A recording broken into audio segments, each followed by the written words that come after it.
Hello everyone. बहुत से लोगों का यह सवाल होता है कि क्या दांतों की नसों का इलाज घर पे किया जा सकता है।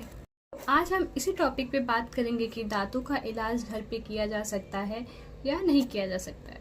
जनरली दांतों की नसों का इलाज कब करना चाहिए?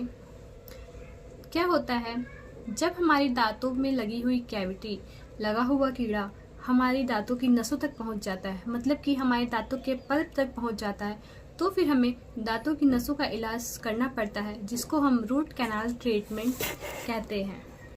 अगर आपके दांतों का इनेमल घिस गया है और आपको बहुत ज़्यादा ठंडा या गर्म लगता है, तो फिर हमें रूट कैनाल ट्रीटमेंट करना पड़ता है। रूट कैनाल ट्रीटमेंट में जो दांतों की नसें होती हैं उनको क्लीन कर दिया जाता है।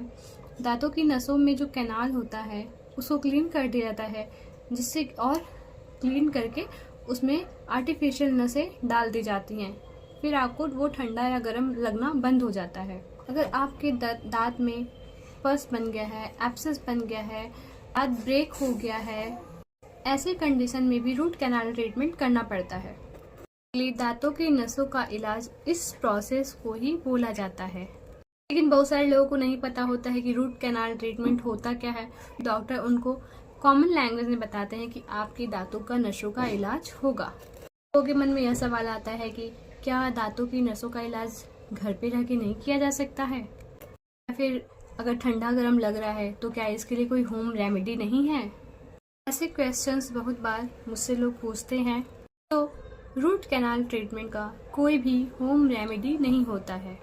दांत में ठंडा या गर्म लग रहा है तो डिसेंसिटाइजिंग टूथपेस्ट लगाकर इसको ठीक किया जा सकता है। लेकिन अगर आपके दांतों की नसों में ही इन्फेक्शन हो गया है, मतलब कि जो आपके दांत के पल्प हैं वही इन्फेक्टेड हो गया है, तो फिर इस कंडीशन में कोई भी होम रेमेडी नहीं है।